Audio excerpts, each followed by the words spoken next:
Bismillah, alhamdulillah, wa salatu wa salam ala rasulillah. Donc, poursuivant notre cours de programmation orientée objet, dans la vidéo précédente, on a vu c'est quoi un attribut de classe. Dans la vidéo actuelle, on va continuer et on va voir, Inch'Allah, c'est quoi une méthode de classe. C'est quoi une méthode de classe. Donc, on va essayer de voir la définition ensemble et on va essayer de l'expliquer. Donc, une méthode de classe est une méthode qui peut être appelée même si la classe n'a pas été instanciée. Cela veut dire quoi? Cela veut dire que une méthode de classe est une méthode qui est indépendante de l'instanciation de la classe. Donc, malgré que la classe n'a pas encore été utilisée pour créer de nouveaux objets, malgré ça, on peut utiliser les méthodes de classe. Pourquoi? Parce que les méthodes de classe, ils sont indépendants des objets. Donc, contrairement aux méthodes d'instance, une méthode de classe est appelée indépendamment des objets. Donc, lors de l'appel d'une méthode de classe, on va pas, l'appel, il n'est pas lié à l'existence d'un objet en mémoire. Donc, il n'est pas lié à la zone mémoire, aux données, aux attributs d'un objet qui existe en mémoire. Donc, en fin de compte, une méthode de classe, en fait, c'est une méthode au sens classique des fonctions de la programmation procédurale. C'est une fonction de la programmation procédurale. C'est ça en fin de compte, parce qu'elle est indépendante des objets. Si une méthode est indépendante des objets, donc elle va être liée tout simplement à ces paramètres. Donc c'est une méthode, en fin de compte, qui est très semblable aux fonctions de la programmation procédurale. Donc, le concept, il est simple, mais quand même, il y a des règles à respecter. Parce que dans le contexte de la programmation orientée objet, on se retrouve avec des règles à respecter. Très bien. Quelles sont ces règles? Donc, la première règle, on nous dit que l'utilisation de l'objet courant, donc le this, est interdite dans le corps de la méthode classique. Ça, c'est une conséquence. Netija. Donc pourquoi? Si on nous dit que la méthode de classe est une méthode indépendante des objets, donc il est systématiquement impossible d'utiliser l'objet courant. Je vais faire un petit rappel, c'est quoi l'objet courant? Donc l'objet courant, dans une méthode d'instance, c'est la représentation de l'objet qui appelle la méthode à l'intérieur de la méthode. Donc, à l'intérieur de la méthode, si on veut représenter l'objet qui va appeler la méthode, on n'a pas un autre moyen que d'utiliser l'objet courant. C'est le this. Donc, du moment que une méthode de classe est indépendante des objets, donc il est interdit d'utiliser l'objet courant. L'objet courant, donc le this, à l'intérieur de la méthode.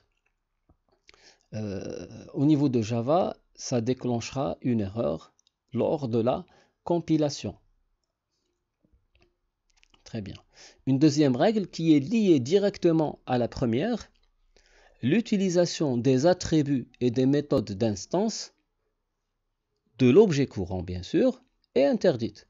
Bien sûr, si on interdit l'utilisation de l'objet courant, systématiquement, ces attributs et ces méthodes, donc par exemple, si j'ai x un attribut, on ne peut pas utiliser le x comme étant un attribut à l'intérieur de la méthode. Et je dis bien les attributs et les méthodes d'instance de quoi? De l'objet courant, non pas d'un paramètre. Parce qu'il se peut qu'au niveau des paramètres, on aura des objets comme paramètres. Il n'y a aucun problème qu'une méthode de classe ait comme paramètre un objet. Il n'y a pas de problème. Le souci, c'est quoi? Le problème, c'est quoi? C'est qu'on utilise l'objet courant, donc this.x, qui sera interdit. Dans le cas où on a un attribut qui s'appelle x. This.x, qui sera interdit. D'accord? Et non pas x qui peut être, par exemple, un paramètre ou un attribut d'un objet dans le paramètre. Donc, faisons la part des choses. C'est l'objet courant qui est interdit, ses attributs et les méthodes d'instance qui seront interdits à l'intérieur d'une méthode de classe. Troisième règle, les méthodes de classe utilisent seulement les paramètres et éventuellement des attributs de classe. Donc, en fin de compte, c'est-à-dire cette règle peut nous suffire. Si on n'utilise que cette règle pour voir est-ce qu'on est sur le bon chemin, ça nous suffira. Donc, regardez bien. Les méthodes de classe n'utilisent seulement que les paramètres. Donc, elle va pouvoir utiliser deux choses. Les paramètres, même s'il s'agit d'un objet, même si l'objet est de type de la classe où elle est déclarée notre méthode de classe, même si l'objet est de type de la classe, de notre classe. Il n'y a aucun souci. Mais en fin de compte, il s'agit d'un paramètre. D'accord? Donc, on a deux possibilités. Soit l'utilisation des paramètres, soit l'utilisation des attributs de classe. On peut bien sûr utiliser les attributs de classe, parce que les attributs de classe peuvent être utilisés partout, que ce soit dans les méthodes d'instance ou dans les méthodes de classe. Très bien. La règle 4, les méthodes de classe sont appelées aussi méthodes statiques. Oui, là, ce n'est pas une règle, mais juste un complément de la définition. On peut appeler les méthodes de classe dans la littérature, bien sûr, on peut les retrouver sous le nom de méthodes statiques. Une méthode qui n'utilise pas, ça c'est la cinquième règle, une méthode qui n'utilise pas l'objet courant doit être déclarée statique. Donc, une méthode, imaginons que j'ai une méthode et pour l'instant, je ne suis pas très sûr. Est-ce que je dois la déclarer une méthode d'instance ou une méthode de classe? Comment je peux être sûr qu'il s'agit d'une méthode statique si à l'intérieur de la méthode, je ne fais aucun appel à un attribut ou une méthode d'instance. Dans ce cas-là, si par exemple dans notre classe point, qu'on a vu dans les précédents cours, dans la classe point, j'ai une méthode que à l'intérieur, je n'utilise pas l'attribut x, je n'utilise pas l'attribut y et je n'utilise aucune méthode d'instance. Dans ce cas-là, cette méthode, il vaut mieux, quand on dit on doit la déclarer comme étant une méthode de classe, donc ce n'est pas une obligation, parce que Java ne va pas déclarer une erreur. D'accord? Il ne va pas déclarer une erreur lors de la compilation. Mais il est très recommandé de la déclarer statique, parce qu'elle n'est pas liée aux objets. Donc il vaut mieux la déclarer comme étant une méthode de classe. Maintenant, justement, on dit qu'il faut la déclarer une méthode de classe. La question qui va se poser, comment se fait la déclaration d'une méthode de classe? Une méthode de classe se fait exactement comme toutes les méthodes, sauf que on doit lui rajouter le mot-clé statique. Donc le mot-clé statique, on doit le rajouter devant le type de retour. Donc on a statique, type de retour, le nom de la méthode et la liste des paramètres, bien sûr, et puis le corps de la méthode. On a dit que la liste des paramètres, dans les paramètres, on peut trouver des objets parce que maintenant nous sommes dans la programmation orientée objet. On peut trouver des types primitifs ici, des paramètres de type primitif, comme on peut trouver des paramètres de type objet. D'accord? Donc il n'y a aucun souci de retrouver dans une méthode statique des paramètres de type objet. Là, c'est une source de confusion chez les étudiants. On trouve que, par exemple, si on a un paramètre de type, par exemple, point, dans la classe point, directement, on se dit non, c'est pas une méthode statique. Là, c'est une erreur. Là, c'est une erreur. Donc, les paramètres peuvent être de n'importe quel type.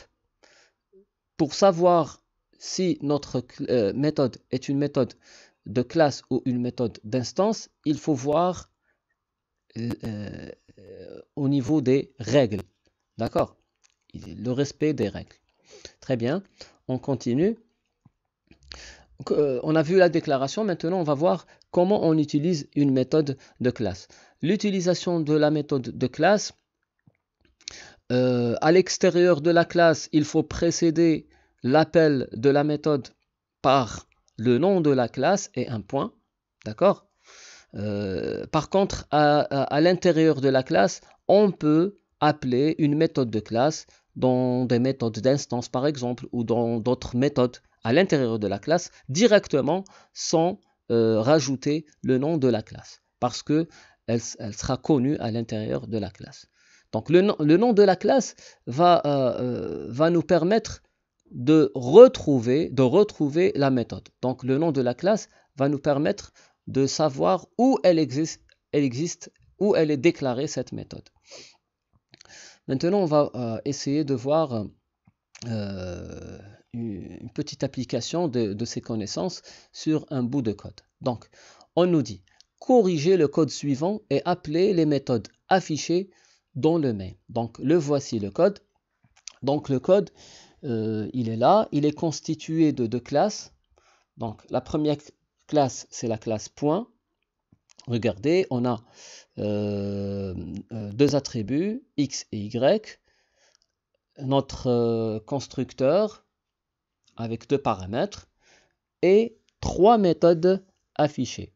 Une méthode affichée avec un seul paramètre de type point, une méthode affichée déclarée avec le mot-clé statique avec deux paramètres x et y, et une méthode affichée sans le mot-clé statique et sans paramètre. La deuxième classe, c'est la classe essai. C'est la classe essai, elle contient un main et à l'intérieur du main, on a juste une ligne de code dans laquelle on crée un point, un objet de type point référencé par P0 avec les attributs x avec avec deux paramètres x égale 2 et y égale 5. Donc un objet avec x égale 2 et y égale 2. Très bien. On va essayer de commencer par corriger le code. Très bien. On va consulter le code. La déclaration des attributs, elle est correcte. La déclaration du constructeur, il est correct. On va essayer de voir avec la ligne 10. À partir de la ligne 10, elle commence une méthode. On va voir qu'est-ce qui se passe dans la méthode affichée de la ligne 10. Regardez dans la ligne 10, qu'est-ce qu'on observe, qu'est-ce qu'on remarque? On remarque que cette méthode, elle a un paramètre de type point, d'accord? Donc une référence de type point, et à l'intérieur du code, on utilise println, la méthode println, pour afficher le x de P et le y de P. Donc le x de P, le y de P. La première question qu'on va se poser, est-ce qu'on a utilisé l'objet courant à l'intérieur? La réponse est non. Est-ce qu'on a utilisé X et Y, les attributs X et Y de l'objet courant? Non. Vous allez me dire, vous vous trompez, on a utilisé P.X et Y et P.Y. Je vous dirais que, en fin de compte, il ne s'agit pas de l'objet courant, il s'agit de X, Y du paramètre. D'accord? Donc il ne s'agit pas de l'objet courant. Donc l'objet courant n'a pas été utilisé.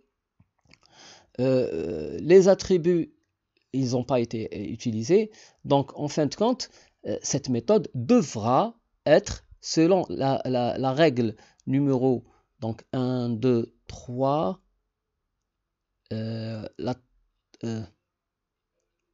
non, donc 1, 2, 3, 4, 5. Selon la cinquième règle qui nous dit une méthode qui n'utilise pas l'objet courant devra être déclarée statique. Donc on remarque que notre méthode de la ligne 10, elle n'utilise pas l'objet courant, elle utilise seulement les paramètres, donc elle devra être déclarée statique. Regardez ici, donc il n'y a pas le mot-clé statique. Donc, on remarque qu'il n'y a pas d'objet courant.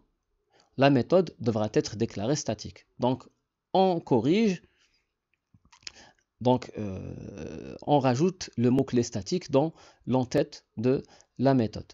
On a dit qu'il ne s'agit pas d'une erreur lors de la programmation.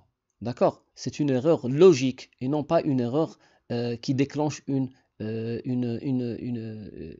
erreur lors de la compilation. Elle ne va pas déclencher une erreur lors de la compilation. Par contre, c'est une très mauvaise façon de programmer. Pourquoi? Parce que si on garde le fichier sans le mot-clé statique, en fin de compte, c'est une méthode d'instance. Donc, on devra créer un objet et l'utiliser avec un objet, malgré que cet objet, il ne va pas figurer à l'intérieur. Donc, ça n'a pas de sens. Ça n'a pas beaucoup de sens. Donc, le mieux, c'est de la déclarer statique. Très bien. On passe à la prochaine méthode. Donc, la méthode affichée de la ligne 14, on remarque que elle est déclarée statique. Hein? D'accord? Donc, elle est déclarée statique. Qu'est-ce qu'on remarque aussi? Qu'on a deux paramètres, x, y. Donc, une méthode statique, par définition, elle ne doit pas utiliser l'objet courant. Par contre, ici, on voit que on a utilisé le this, this.x et this.y. Donc, le x et le y qui est utilisé dans la méthode println d'affichage, il ne s'agit pas de xy, il ne s'agit pas en fin de compte des paramètres, il s'agit d'attributs. Alors que par définition, par la première règle, qu'est-ce qu'elle nous dit? Elle nous dit que l'utilisation de l'objet courant est interdite dans une méthode statique. Donc, ça, c'est une méthode de classe, une méthode statique, et on a utilisé l'objet courant. Donc, ça, c'est faux. On n'a pas le droit d'utiliser. Pourquoi on n'a pas le droit d'utiliser le this? Parce que il s'agit d'une méthode statique, et une méthode statique, elle est indépendante de l'objet courant. Elle est indépendante de n'importe quel objet. Donc, pour cela, la correction, c'est quoi? On va corriger ce code. This est une méthode, utilisation du this dans une méthode statique, c'est une erreur, très bien. Donc, la correction sera quoi? Sera, au lieu d'utiliser this.x, on va utiliser directement x et y. Maintenant, bien sûr, le x et y, c'est quoi? C'est en fin de compte le x qui a été ramené du paramètre et le y qui est ramené aussi du paramètre. Donc là, il y a une cohérence. C'est une méthode statique, elle a des paramètres. On a utilisé les paramètres, on n'a pas utilisé l'objet courant. Ça, c'est correct. On passe à la dernière méthode.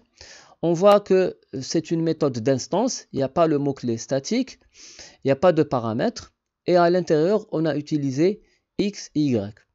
D'où on a ramené x et y. Donc, étant une méthode d'instance, étant une méthode d'instance, on a utilisé x, y, qui sont les attributs. En fin de compte, x, c'est quoi ici? C'est this.x, et le y ici, c'est quoi? C'est le this.y. Bien sûr, on a vu dans un cours précédent que l'utilisation du this ici, elle n'est pas obligatoire. Elle n'est pas obligatoire. Pourquoi? Parce qu'il n'y a pas une ambiguïté dans l'utilisation de x, y. Vous pouvez revoir le cours là où on a utilisé, on a parlé du this. Donc cette méthode, elle est correcte, il n'y a aucun souci dans cette méthode, on peut la laisser telle qu'elle est. Très bien. Maintenant, on passe à l'utilisation de ces méthodes.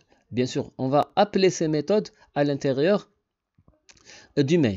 Donc, on commencera par la première méthode déclarée, donc la méthode de la ligne 10. Donc, dans la ligne 27, on va écrire là,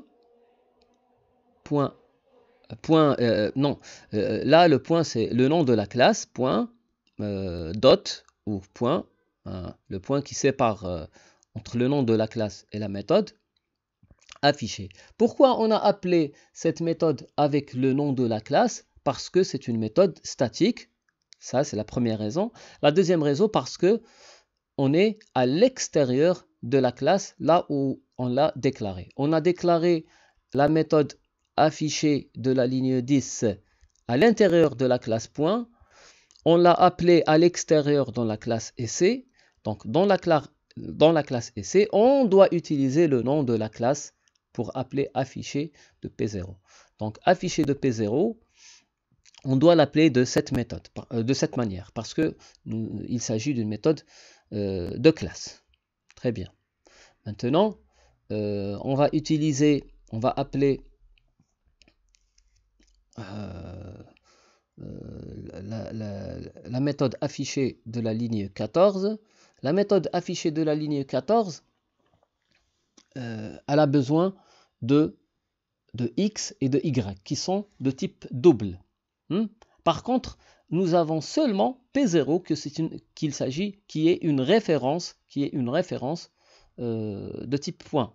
Donc, comment on va afficher le P0 ici? Donc, on doit appeler la méthode affichée et utiliser les paramètres. Donc, c'est une méthode de classe. On va l'utiliser avec le nom de la classe qui est point. Et puis, dans les paramètres, on va utiliser P0.x. On veut afficher le point P0. Donc, si on veut utiliser la méthode de la ligne 14, on doit passer comme argument P0.x et P0.y, parce que les arguments ils sont de type double. La dernière méthode, c'est la méthode affichée de la ligne 18. C'est une méthode d'instance. Donc, une méthode d'instance, on ne peut pas l'utiliser avec le nom de la classe, mais on doit l'utiliser avec un objet. Donc, P0.affiché. On a déjà vu ça dans les cours précédents, mais on le fait juste pour comparer les appels. Très bien. On passe maintenant rapidement aux méthodes de classe dans la bibliothèque Java. Donc la bibliothèque Java utilise beaucoup les méthodes de classe. On ne va pas dire beaucoup, mais les méthodes de classe existent d'une manière significative dans la bibliothèque Java. On peut citer beaucoup d'exemples, mais j'ai choisi 2 exemples. Donc le premier exemple, c'est dans la classe math. La classe math, c'est une classe de la bibliothèque standard Java. Toutes les méthodes de la classe math de la bibliothèque standard Java sont des méthodes statiques. Donc si on cherche dans le code de la classe math de la bibliothèque standard, si on l'ouvre, on va constater que dans cette classe, il n'y a aucune méthode d'instance. Toutes les méthodes sont des méthodes statiques. Pourquoi? Parce que cette classe sert comme étant un module dans lequel il existe une bibliothèque de fonctions mathématiques. Donc, il n'y a aucun besoin de créer un objet de la classe math parce que toutes les méthodes sont statiques. Donc, on peut citer à titre d'exemple, leur utilisation ne nécessite pas la création d'objets, on vient de le dire. La classe math ne peut pas être instanciée. La classe math ne peut pas être instanciée. C'est-à-dire, même si on utilise new, math, et on utilise par exemple le constructeur par défaut, ça ne va pas marcher, ça va déclencher une erreur. Et là, je vous demande de me dire comment on peut créer une classe qui ne peut pas être instanciée. Donc je vous pose la question, je répète, comment créer une classe qui ne peut pas être instanciée? D'accord? Vous pouvez me répondre dans la boîte mail ou dans les commentaires, c'est quand vous voulez. Donc on va choisir, on continue, on va choisir une méthode, une des méthodes de la classe math, c'est la méthode SQRT qui retourne la racine carrée d'un nombre réel.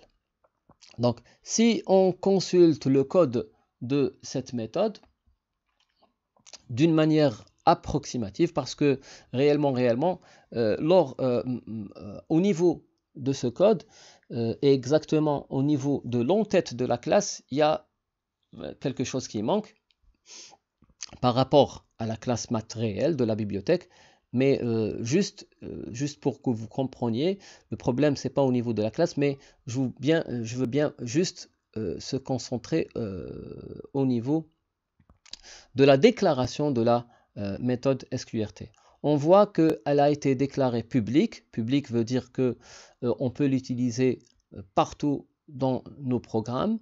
On va revoir bien sûr, on va retourner sur les mots-clés publics et tout ça dans un cours, dans des cours prochains, Inch'Allah.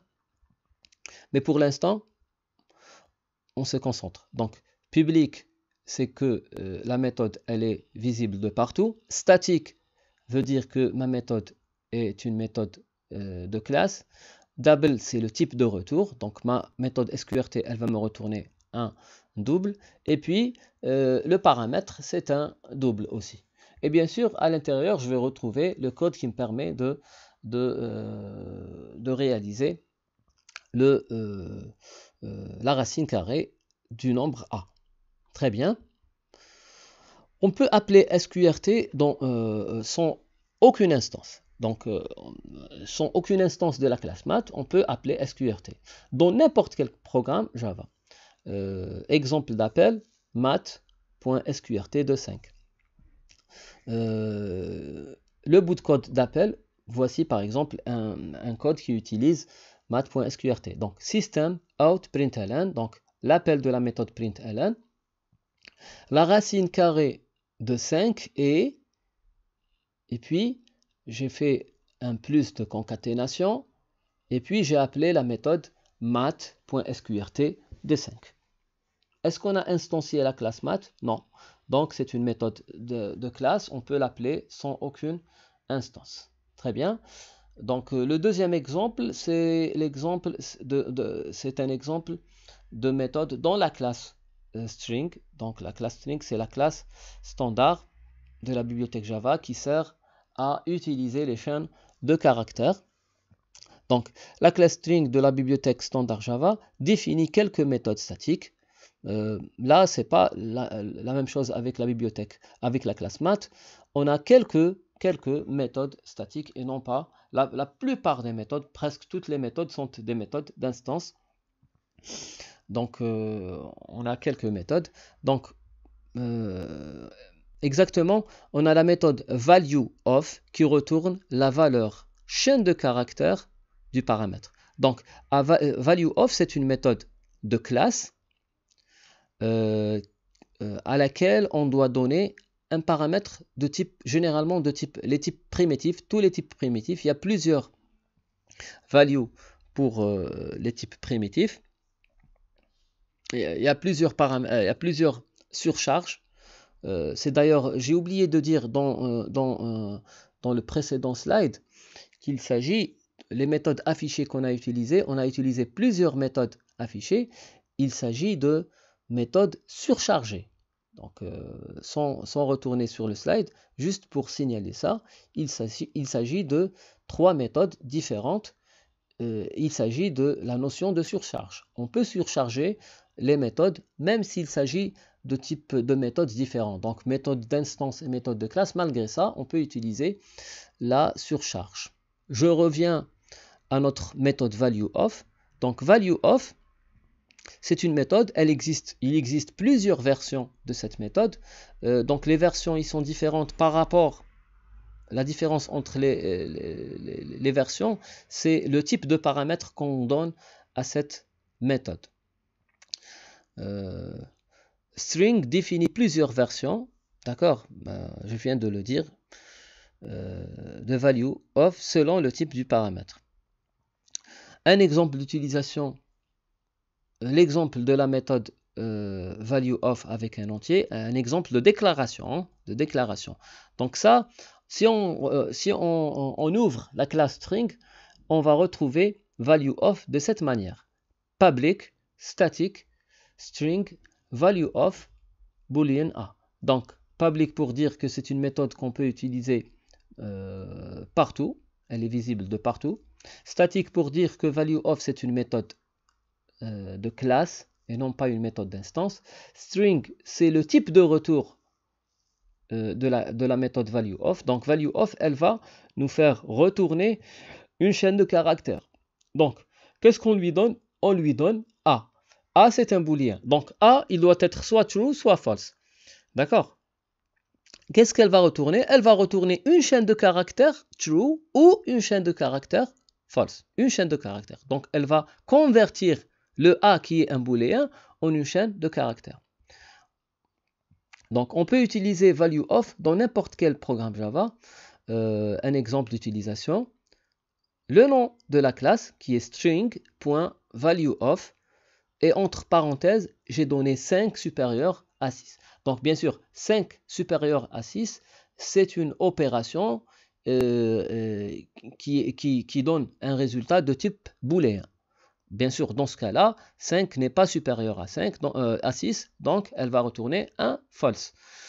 On va voir un code d'utilisation. System.out.println. Donc, on appelle l'affichage. De quoi? De 5 est plus grand que 6 égale, et on a concaténé le résultat de l'appel de valueOf. ValueOf de 5 supérieur à 6. Bien sûr, on va commencer par évaluer l'argument. L'argument, c'est 5. C'est une expression. 5 supérieur à 6. Elle va retourner un false. Donc, valueOf false, c'est la chaîne de caractères F, L, A, S, E. D'accord? On va la concaténer avec la chaîne précédente et on aura bien sûr le résultat 5 est plus grand que 6 égale A égale false. C'est ça le résultat d'affichage. Sur ça, on aura terminé ce cours. Si vous aurez des questions, n'hésitez pas à les poser. Bon courage. Assalamu alaikum wa rahmatullahi wa barakatuh.